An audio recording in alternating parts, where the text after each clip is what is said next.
Okay, so let's unpack this right out of the gate. I want you to picture the living room of your childhood home, or, maybe your aunt's house.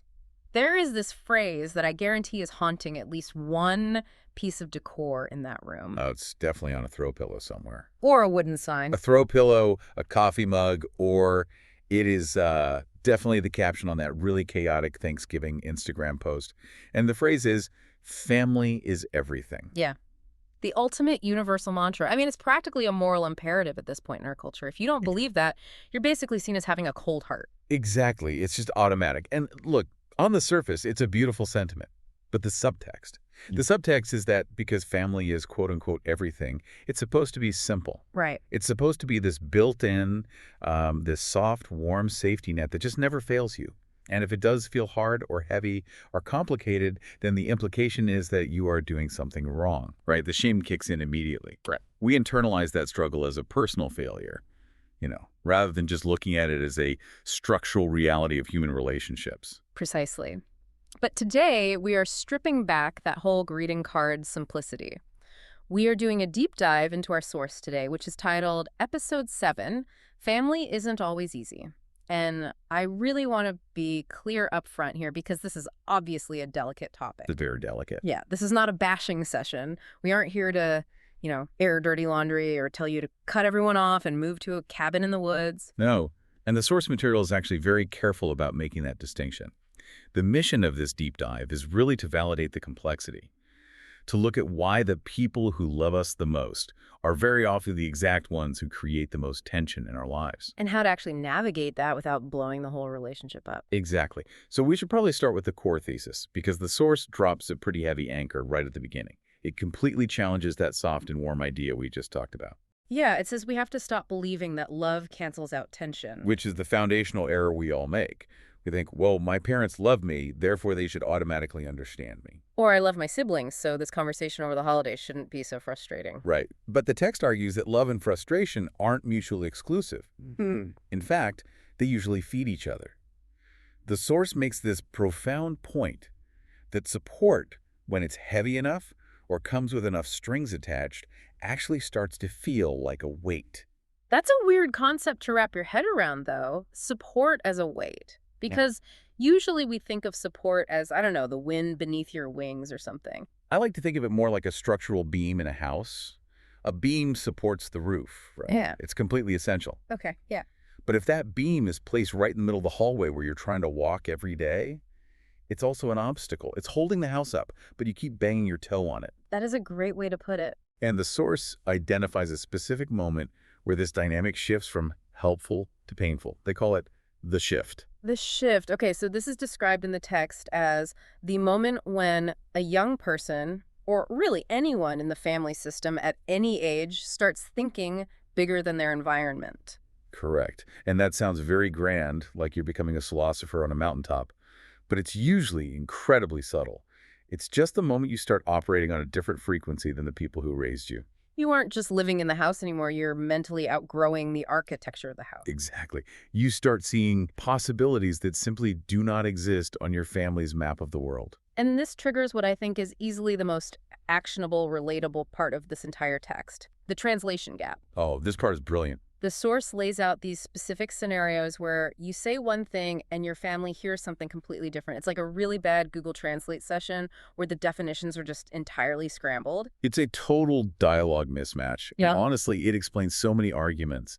Okay, let's run through these examples from the source because I think everyone listening will recognize at least one of these conversations. The first one is when you tell your family, I want to build something big. Right. You're talking about a startup, maybe a creative project, or a massive career move into a brand new industry. In your mind, you are communicating ambition, but what do they hear? They hear risk, Mhm. pure and simple. Yeah. You are saying, I want to fly, and they hear, I might fall and get terribly hurt. They don't hear the upside at all. Not at all. They only hear the potential for pain and failure. Okay, so the second one, you say, I want to chase something creative. I want to be an artist. I want to write a book. I want to make content. You are trying to communicate passion. You're basically showing them your soul. And they hear instability, they hear poverty, they hear, I am going to need to borrow money from you in 5 years because this isn't a real job. Wow. Yeah, to them, creativity often just looks like unemployment with extra steps. Ouch. That is harsh, but honestly, it's accurate to how a lot of families react. Okay, the third one, and this is the one that I think causes the most actual fights, the really deep emotional ones. You say, I want more. Yeah, this is the heavy one. More than this town, more than this standard of living, just more out of life than what we've had. You think you're communicating drive. And they hear ingratitude. That one is brutal, just ungrateful. It's the most painful one by far, because when you say, I want more, the family almost always interprets that as an indictment of what they provided. They hear, what you gave me wasn't enough. Right. You think you're looking forward at your future, but they think you're looking backward and spitting on their past. Which puts you in this terrible defensive position instantly. You're trying to explain a beautiful future dream, and suddenly you're on trial for not appreciating the roof over your head when you were 12. And that's why these conversations always spiral into arguments rather than actual discussions. The text points out that you are arguing about two completely different things. You are arguing for your potential. They are arguing to defend their provision. You can't reach a resolution because you aren't even on the same battlefield. So what is the emotional fallout of that translation gap? Because it's not just, oh, well, Dad doesn't get it. It feels way heavier than a simple misunderstanding. It creates a very specific type of guilt. The Force describes it as an internal drive that won't sit still. You physically can't settle for what they have because it's not in your nature. Right. But because of that translation gap, your own personal growth starts to feel like a betrayal. Yeah. You actually start to feel like a traitor simply for evolving. Which segues perfectly into the next layer the source uncovers. It's not just about you feeling guilty internally. It's about the pressure they actively and sometimes totally unknowingly place on you. The source calls this the pressure of representation. This is huge, especially for first-generation families or families coming from a specific economic background where making it is a really rare commodity. The source lists these phrases that act like little unspoken contracts in these families. You know the ones. Be the example. Don't mess up. Represent us well. Make us proud. Make us proud. I mean, who doesn't want to make their family proud? It sounds like a nice thing to write in a graduation card. But the text frames this completely differently. It says, this isn't just encouragement, it's a burden. It's a transaction. Yeah. When the overarching vibe is make us proud, the implication is that your success isn't just for you, it's for them. You are the return on their investment. Oh. And that means you are carrying the family reputation, all their past sacrifices, and all their unfulfilled dreams in your backpack every single time you walk out the door. That is a very heavy backpack. And if you're carrying the entire family reputation, you can't trip, you can't stumble. Exactly. This is what the source calls the perfection trap. If you are the avatar for your family's success, you lose the luxury of being a messy 20-something who is just trying to figure the world out. You can't fail. You can't fail. You can't pivot. You can't wake up one day and say, actually, I don't really like law school. That's the part that really struck me in the reading. The source talks about the natural human right to just change your mind. I mean, I am not the same person I was at 22. And honestly, thank goodness for that. Right, none of us are. But in this high-pressure dynamic, changing your mind is viewed as actually dangerous. Because to the family, it doesn't look like growth. It looks like waste. If you spend 4 years getting a degree they wanted you to get, and then you say, actually, I want to be a chef, they don't see a pivot. They see 4 years of tuition set on fire. They see instability. So natural growth ends up feeling like a rebellion to them. And your independence feels like distance. That's the absolute crux of it. When you try to stand on your own 2 feet, they physically feel you walking away from them. They interpret your autonomy as abandonment. I want to shift gears slightly and talk about how this conflict actually manifests in the room. Because movies always show family conflict as these huge, dramatic screaming matches. Doors slamming, plates throwing, the whole soap opera treatment. Which happens. Sure, we've all seen that or lived that at some point. But the source argues that the more common and maybe significantly more damaging form of conflict is silent tension. Yes. Yeah. The dinner table where the air is so thick you could cut it with a knife. Yes. Nobody's yelling, but you just know that they hate your choices. It's the side eye. It's the aggressive subject change the second you bring up your work. It's that tight little smile. Silence can be a remarkably loud form of disapproval.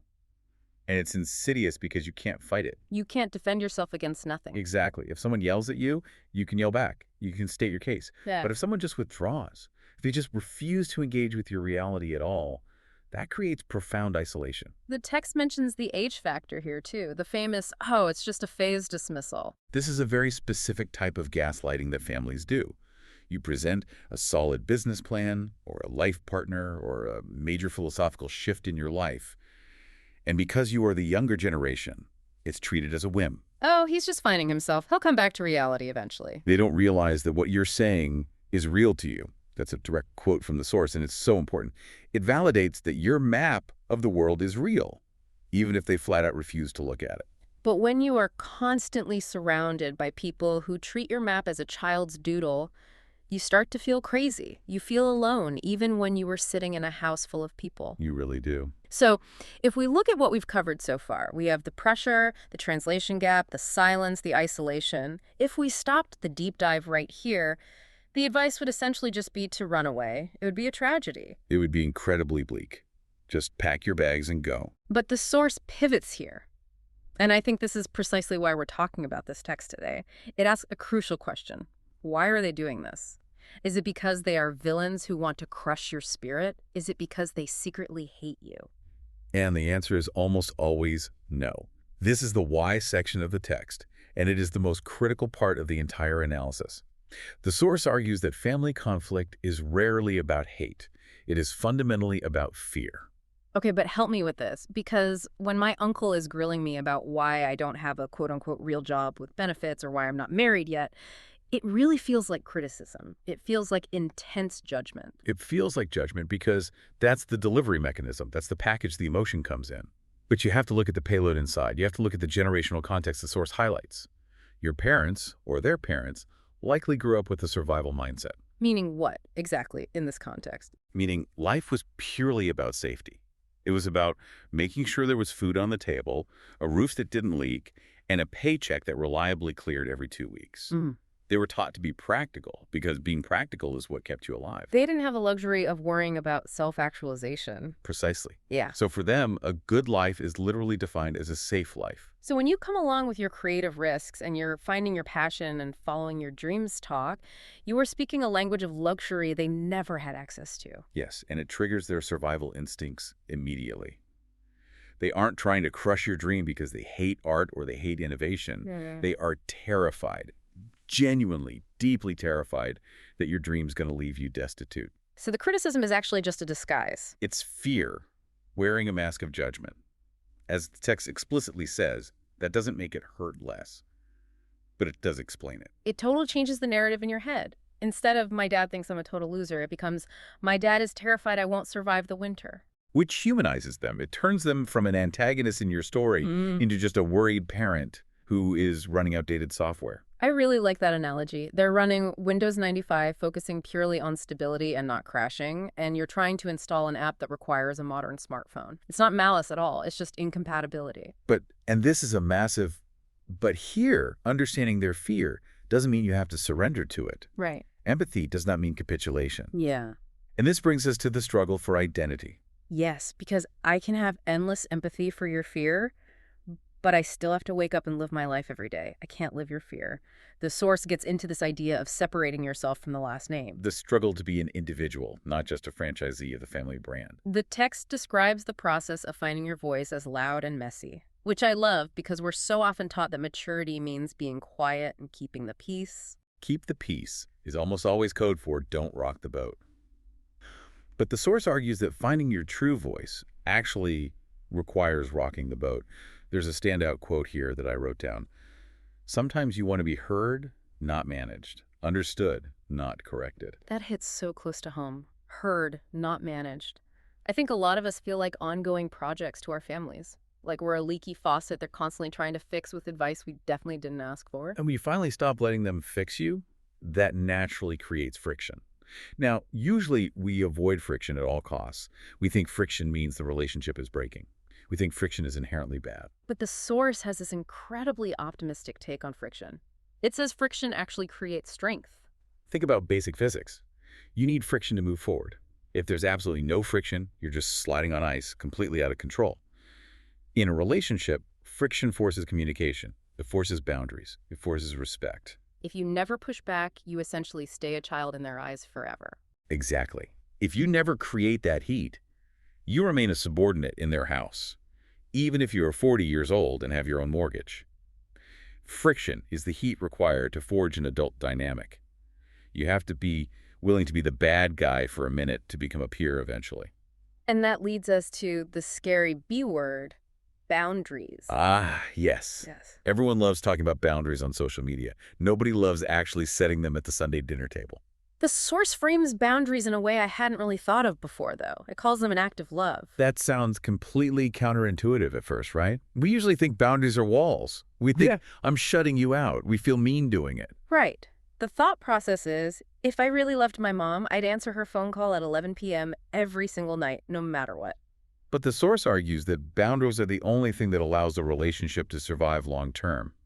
Think about what happens if you don't set boundaries. You grow completely resentful. You dread the calls, you start avoiding visits, and eventually you might cut them off entirely just because you're so exhausted by it all. So the boundary actually preserves the connection. It does. It says, I love you enough to tell you exactly what I can handle so that I don't start hating you.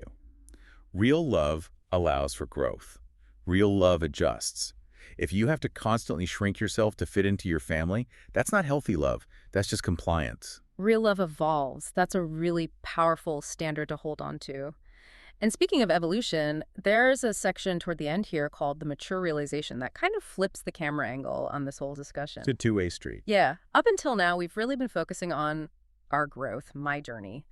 But the source reminds us that just like you're learning, your family is learning too. We forget this all the time. We are so incredibly focused on our own transition into adulthood, our career, our identity, our internal struggle, that we forget our parents are also going through a massive transition. They're transitioning into being parents of an adult. And nobody teaches them how to do that. Yeah. There is no instruction manual for how to stop parenting the child you literally raised and protected for 20 years. It is incredibly awkward for them. They are trying to see you as an independent person, but their brain still has physical neural pathways that remember you needing help tying your shoes. Right. That cognitive dissonance is where so much of the tension comes from. Yeah. They are used to being the CEO of your life, and suddenly you're telling them they're just an outside consultant. They're improvising, just making it up as they go. They absolutely are, and they're terrified of becoming irrelevant. A lot of that control, a lot of that unasked for advice we talked about, that's just them desperately trying to stay useful. They want to know they still matter in your life. So the text offers this major reassurance. It says, you can outgrow dynamics without outgrowing love. That is the ultimate key takeaway here. You can kill the dynamic of parent and child, and you can replace it with adult and adult, and the underlying love can absolutely survive that transplant. But it's going to be messy. It is not going to be a smooth cinematic montage. Oh, it will be a mess. It will be deeply awkward. The text concludes that intensity in these conversations doesn't mean destruction. It actually means you care. That makes sense, because if you didn't care, you wouldn't bother arguing. You'd just ghost them. You'd move across the country and send a generic Christmas card once a year. Exactly. Indifference is the true opposite of love. Arguing is an attempt to be understood. It's an emotional investment. It means you are still fighting for the relationship to be real rather than just polite. Family isn't always soft, but it's not the enemy either. It's just a group of people growing at very different speeds. And bumping into each other quite a bit while they do it. So bringing this all back to you, the listener, what do we actually do with this? Because all this knowledge is great, but next week is Sunday dinner, or the holidays are coming up. I think the very first step is a fundamental mindset shift. If you are in that space where walking into your parents' house feels like walking into a literal pressure cooker, Yeah. you have to stop waiting for it to be easy. Stop waiting for the Hallmark movie version. Stop waiting for them to magically get it without you having to explain it. Right. Realize that the tension you feel isn't a sign that your family is permanently broken. It's just a sign that the family is in transition.